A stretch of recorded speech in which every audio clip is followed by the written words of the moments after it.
She didn't even look guilty. She sat on the edge of our couch like she owned it, legs crossed, nails perfect, and she said it with this little laugh like I'd asked something silly. "I mean, I didn't think you'd ever actually find out," she said, smiling like it was a compliment. My throat went dry, the apartment felt too quiet. I could hear the fridge hum, the soft click of the ceiling fan, and the faint traffic outside our third-floor window. I stared at her and realized something cold and clean at the same time.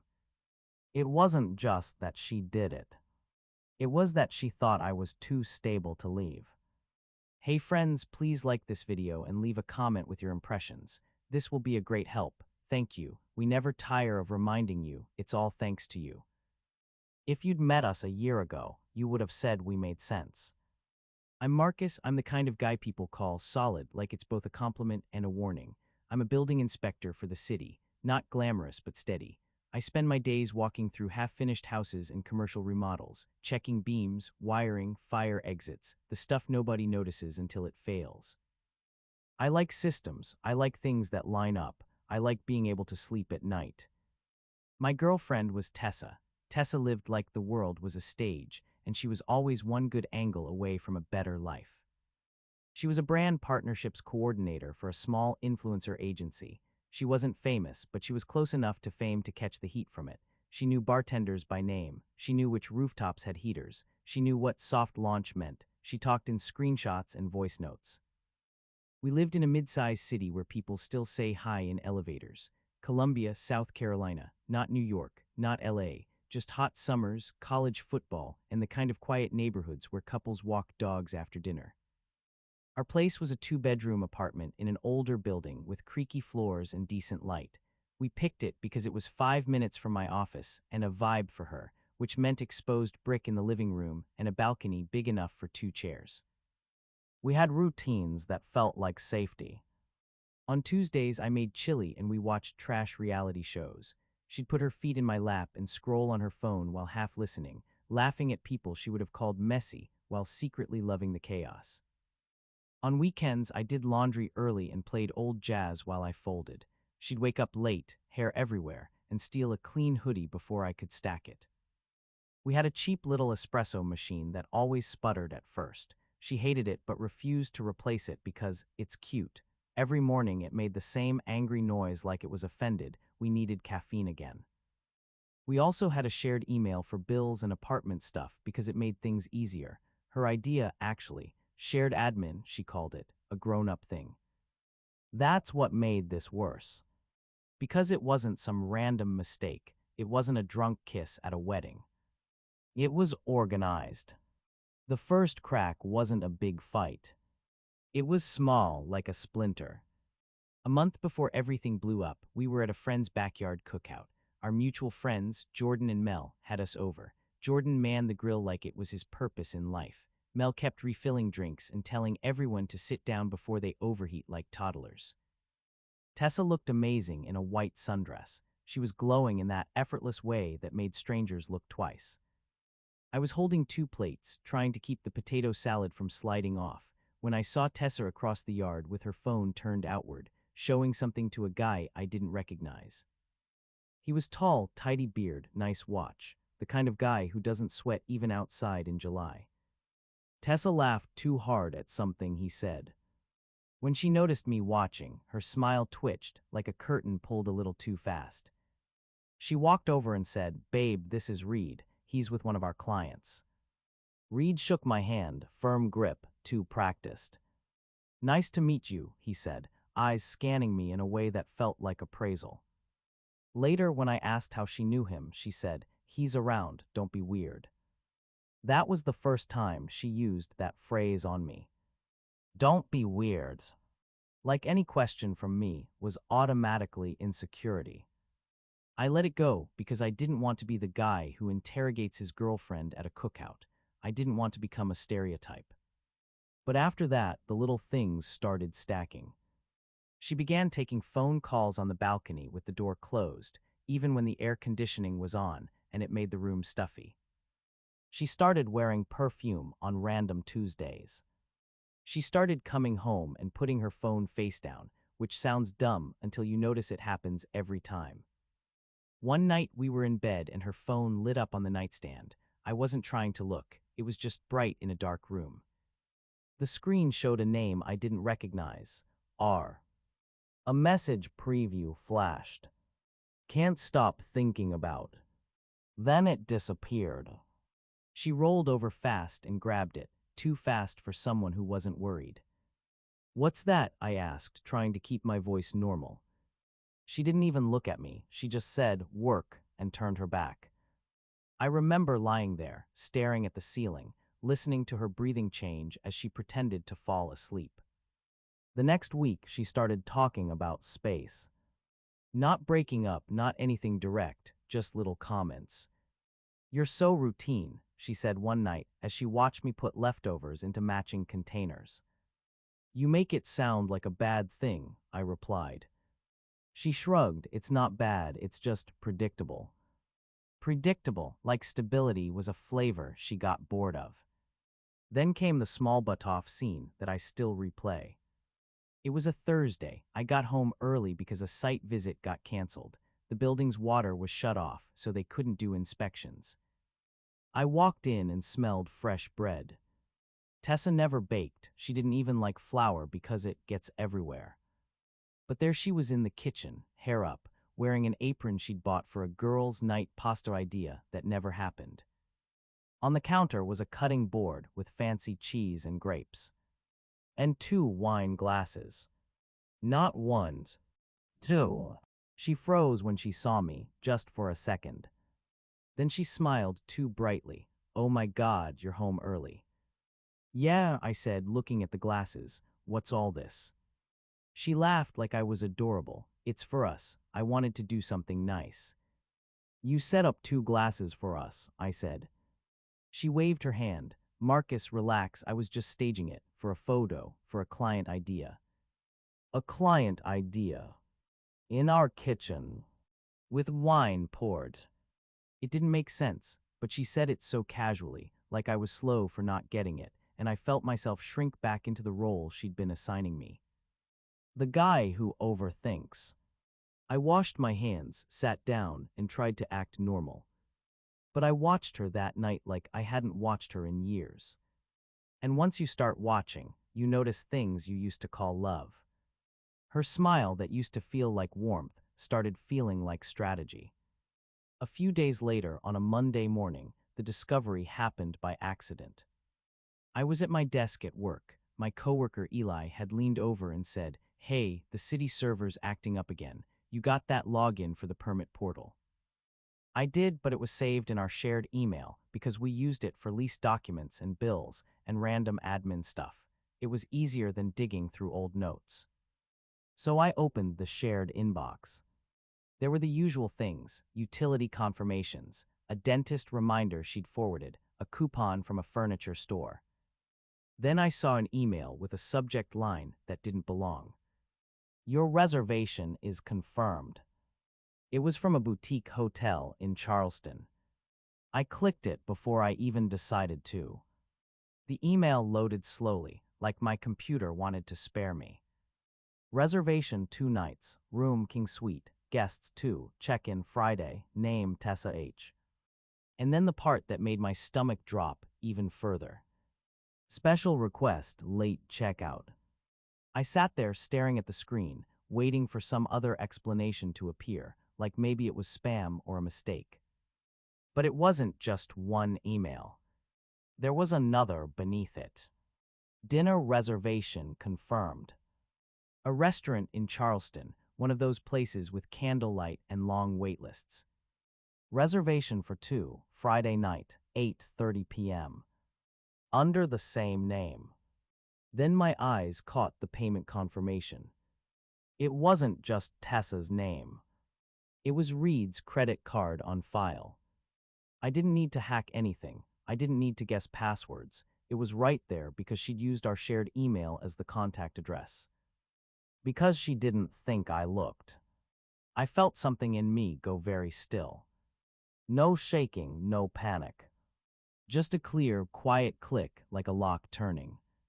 I forwarded everything to my personal email, then printed it at the office printer because paper is harder to delete. My hands were steady the whole time. Eli walked by and said, "You good?" "Yeah," I said, and it wasn't even a lie. Not yet, just paperwork. The rest of that day, I did my job. I walked a job site, checked a sprinkler system, nodded through a contractor's complaint about timelines. But inside, I was making a list. Not a revenge list. A logistics list. When I got home, Tessa was on the couch with her laptop, editing something. She looked up and smiled like normal. "Hey babe," she said, "how was your day?" I kissed her forehead because muscle memory is a strong thing. "Fine," I said, "you?" "Busy," she said, and her eyes didn't quite meet mine. "I might have to go to Charleston Friday, client thing." There it was. She offered the lie before I even asked. I nodded slowly. "Charleston." "Yeah," she said quickly. "Just one night, maybe two, depends." I could have confronted her right then. I could have thrown the printed confirmations on the coffee table and watched her scramble. But I'd seen enough stories in real life and online to know what happens when you confront someone who thinks they're smarter than you. They don't confess. They rewrite. They cry, they attack, they twist your tone into a weapon. So I waited. Not long, just long enough to move clean. That night after she fell asleep, I sat at the kitchen table with my laptop and the stack of printed receipts beside me like a quiet witness. First, I checked the lease. Both our names were on it. We had 6 months left. The deposit was paid from my account originally, but she'd Venmo'd me half back then, so it was shared money in spirit, even if not on paper. I emailed our property manager, a woman named Patris, who had the calm energy of someone who had seen every kind of tenant drama. I kept it simple. "I need to discuss options for a lease change or early move out. Can we talk tomorrow?" Then I opened our joint bank account app. We had a shared account for bills, rent, utilities, groceries. We each deposited a set amount every paycheck. I didn't drain it. I didn't do anything dramatic. I just stopped my next transfer and moved my direct deposit back to my personal account. Quiet, legal, mine. Then I made screenshots of our latest bill payments, our rent ledger, and the account balance, not to punish her, to protect myself if things got messy. I changed my personal passwords, email, banking, phone carrier. Not hers, mine. Digital hygiene, clean boundaries. I packed a small duffel bag with the essentials and slid it into my trunk in the parking lot the next morning before work. Clothes, toiletries, my passport, the folder with printed confirmations. I didn't know yet if I was leaving or if she was. But I wanted to be ready. The confrontation happened 2 days later, sooner than I expected, because she got careless again. We were eating dinner. She was barely touching her food, scrolling on her phone with one hand. A notification flashed on her screen, and she angled it away, but I caught the hotel logo in the corner. Same one. My chest stayed calm. I set my fork down. "Tessa," I said. She replied without looking up. "Are you going to Charleston Friday?" I asked. "Yes," she said instantly. "I told you, client thing." "Who's the client?" I asked. She sighed like I was exhausting. "Marcus, why are you doing this right now?" "Who's the client?" I repeated, still quiet. Her eyes snapped up. "I don't have to give you every detail of my work." "That's true," I said, "but you're not going for work." Her face tightened. "Excuse me." I reached into my bag by the chair, pulled out the folder, and placed the printed confirmations on the table like I was setting down inspection paperwork. No slamming, no theatrics. Just paper. She stared at it. Her mouth opened slightly, then closed. For a second, I saw real fear. Then it vanished, replaced by annoyance. She picked up one page, skimmed it, and then laughed. A short, sharp laugh. "Oh my God," she said, "you printed it." "It came to our shared email," I said. She leaned back and rolled her eyes. "That is so invasive." "Invasive," I repeated, tasting the word. She shook her head like she was dealing with a child. "You went digging." I opened our bill's inbox, I said. The same one you use for rent, it was on top. She waved the paper in the air. Okay, fine, so what, I'm going. With Raid, I said. Her eyes flicked, just a microsecond, but it was enough. Then she shrugged. Yeah, she said, with Ruid. No apologies. No denial. Just, yeah. I waited, giving her space to say something human. She didn't, though. She crossed her arms and said, before you start acting like some tragic hero, just know, it's not like you've been giving me much. I blinked slowly. What does that mean? She smirked. It means you're safe, you're stable, you're fine, but you're not exciting. There it was, the cruel line, fresh, careless, delivered like she was reviewing a product. Then she said the part that made my stomach flip again, not because it hurt, but because it was so arrogant. I didn't think you'd ever actually find out. Like I was furniture. Like I was a reliable appliance she forgot could speak. I looked at her, really looked. And I felt something settle. I believe you, I said. She frowned, thrown off. What? I believe you didn't think I'd find out, I said, because you didn't think I'd leave. She scoffed. Marcus, don't be dramatic. I nodded once. I'm not. She leaned forward, voice sharpening. So what? You're going to punish me. You're going to throw away 3 years because I needed something you can't give. I kept my voice level. You didn't need something. You chose something. Her jaw clenched. It just happened. It didn't, I said. You booked a hotel. She stared at me like she wanted to win by sheer force of personality. Then she tried a new angle, softer. Okay, she said, maybe I handled it wrong, but you don't understand what it's like to feel stuck, to feel like your life is already decided. I didn't argue. I didn't try to convince her I was worth loyalty. I just said my mirror line, calm enough that it didn't sound like a performance. Then go, I said. I'm not your placeholder. Her eyes widened, like she didn't recognize the version of me that didn't beg. What did you say? She asked. I'm not your placeholder, I repeated, so we're done. For a second, she looked genuinely stunned. Then anger surged back in. You can't just decide that, she snapped. We live together. I can, I said, and we'll handle the living part like adults. She laughed again, but it was thinner now. Okay, good luck. I stood up, carried my plate to the sink, rinsed it, and put it in the dishwasher. The domestic normality made her look confused, like she expected me to start yelling. I didn't. I walked to our bedroom and pulled my suitcase from the closet. The zipper sounded loud in the quiet apartment. ZZ-zip, ZZ-zip, like a final line being drawn. She followed me, arms folded. What are you doing? Packing, I said. For where? She demanded. I'm taking my things, I said, tonight. She scoffed, so you're just leaving me with rent. I emailed Patris, I said, and watched her flinch at the name. We'll talk options tomorrow. She stared at me. You already emailed the landlord.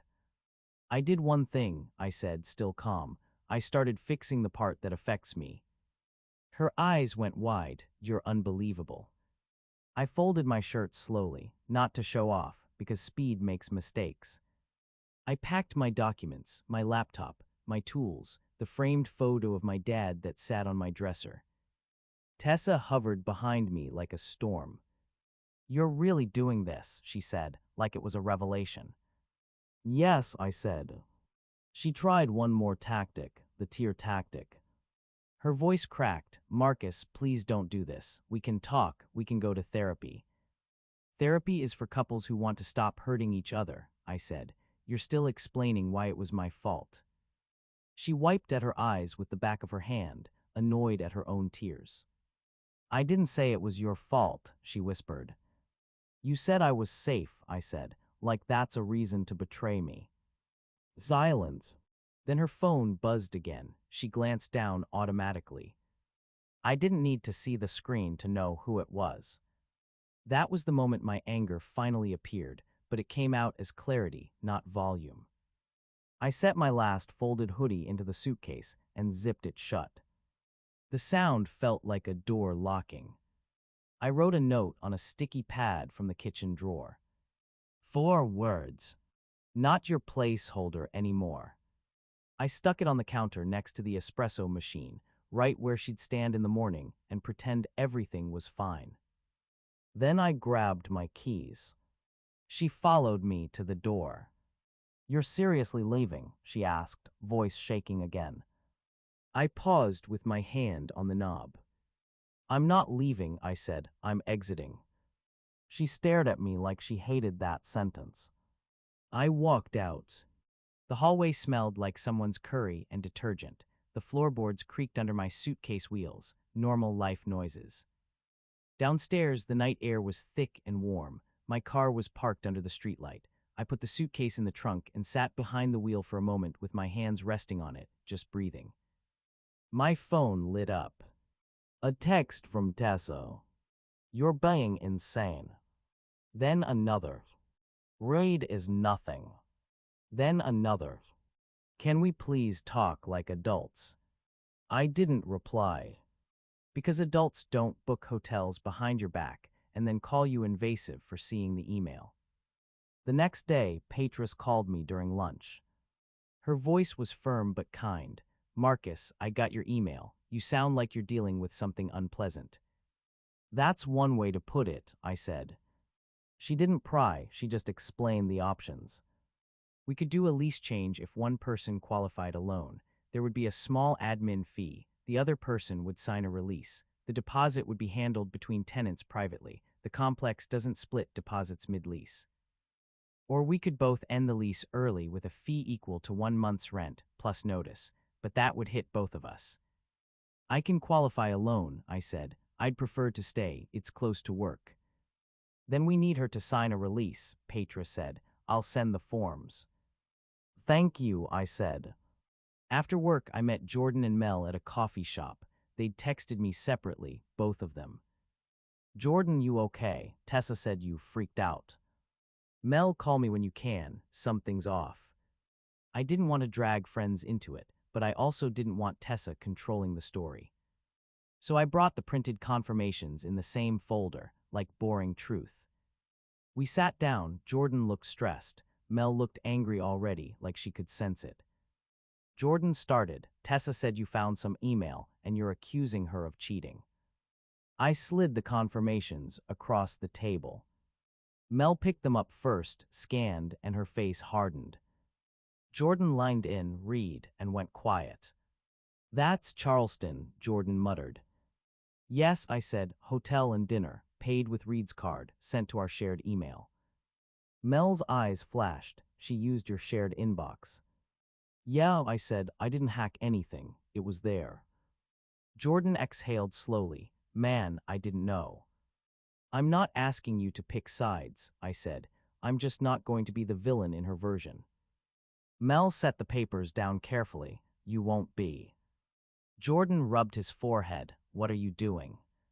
"Clean exit," I said. "Lease change, separate money, no drama."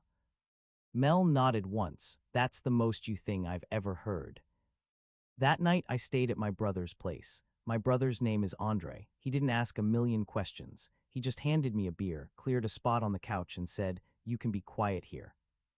The next day, Tessa tried to act like nothing was happening.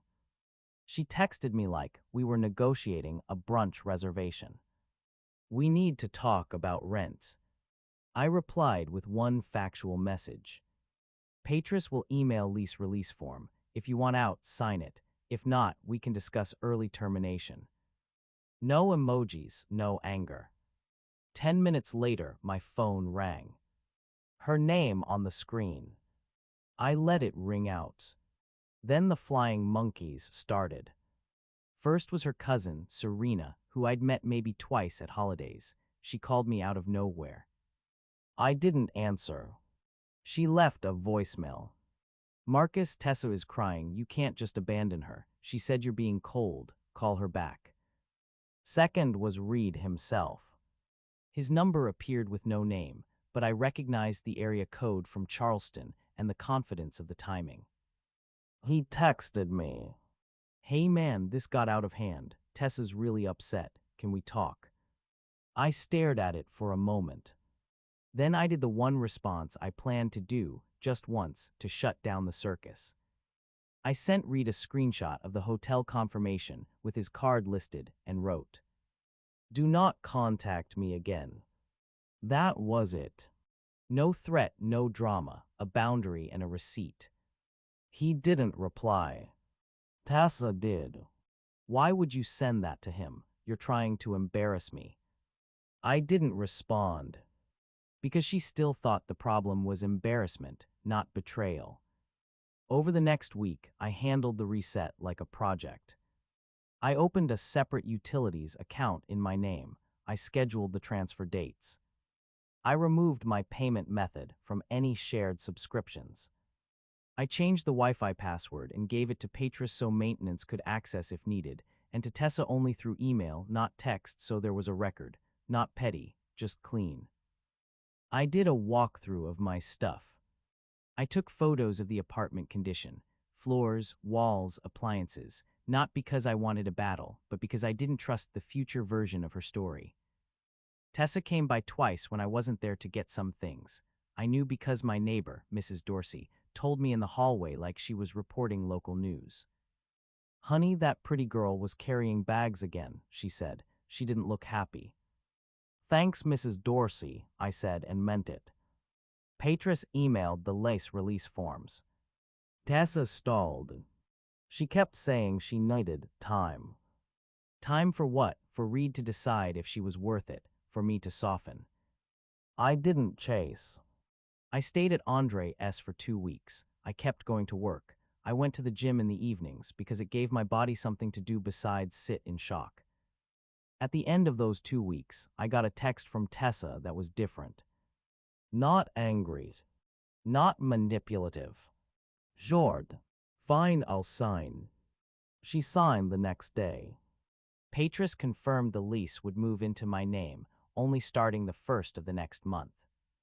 That's when the relief hit me, not as joy, but as the absence of dread. I moved back in on a Saturday morning. Andre helped me bring my suitcase and my boxes from his place. He didn't make jokes. He just carried things and nodded. The apartment felt haunted for the first hour, not by ghosts, by old routines. The couch where she'd laughed, the kitchen where the 2 wine glasses had sat. I opened windows, I washed the sheets, I took down the photos.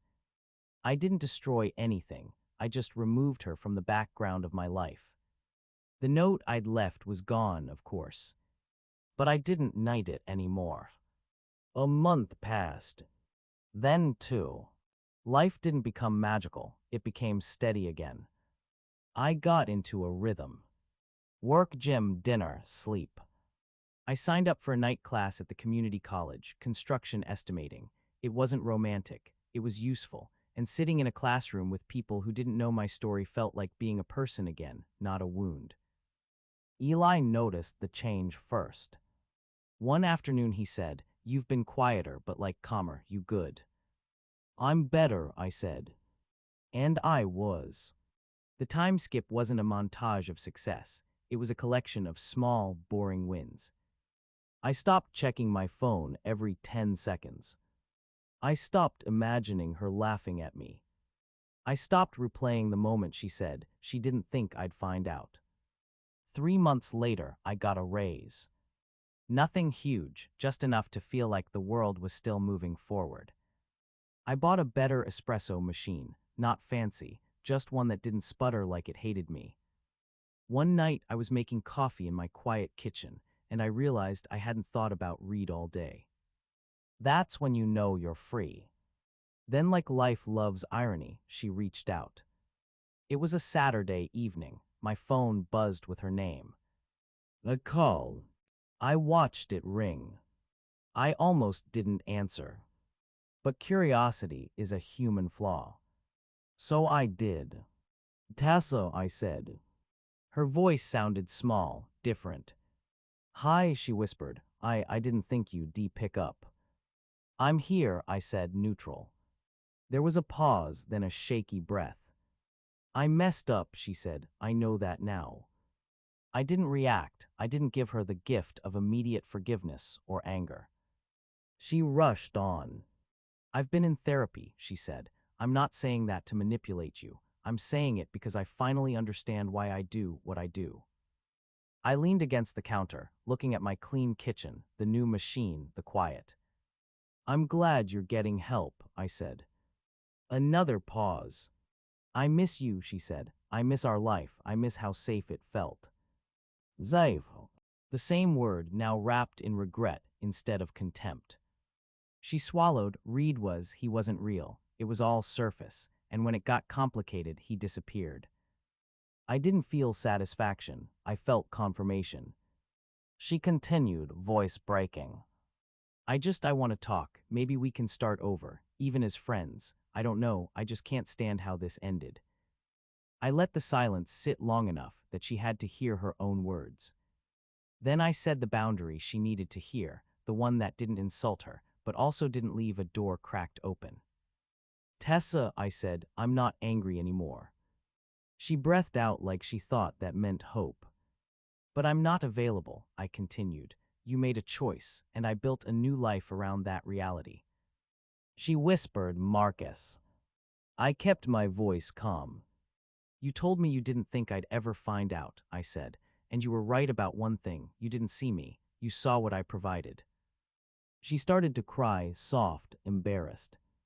I did love you, she said. I believe you, I said, and I meant it in a way, but love isn't what you call someone you keep as a backup. Then I gave her the mirror line again, because some truths deserve repetition. I'm not your placeholder, I said, not now, not ever. She didn't argue this time. She just whispered, I'm sorry. I accept your apology, I said, and I'm still done. Another breath. Okay, she said, small, okay. Take care, I said. I hung up. No shaking hands, no racing heart, just quiet. After that, I blocked her, not out of hate, out of respect for the boundary I'd finally built. That night I went for a run. The air was cool for once. The sidewalks were empty. Streetlights made long shadows. I came back, showered, made coffee, and sat on my balcony with the two chairs. One chair stayed empty. And instead of feeling lonely, it felt like space. A few weeks later, Mel invited me to another backyard cookout. Jordan was there, flipping burgers, sweating and proud. Mel handed me a drink and lined in. You look lighter. I am, I said. She smirked, good, because if you ever go back, I'll personally shake you. I laughed, real laughter, the kind that comes from a place that isn't bleeding anymore. On the drive home, I realized something. The quiet power wasn't me being perfect. It was me not bargaining with disrespect. It was me reading a receipt and accepting what it meant. It was me choosing peace over performance. Back at the apartment, I turned on the lamp, fed the little plant I'd somehow kept alive, and set my keys in the bowl by the door. The espresso machine purred instead of sputtered. I poured my coffee, sat down, and looked around at a life that finally felt like mine. Not exciting, not dramatic, just steady, clean, and free. And that was more than enough.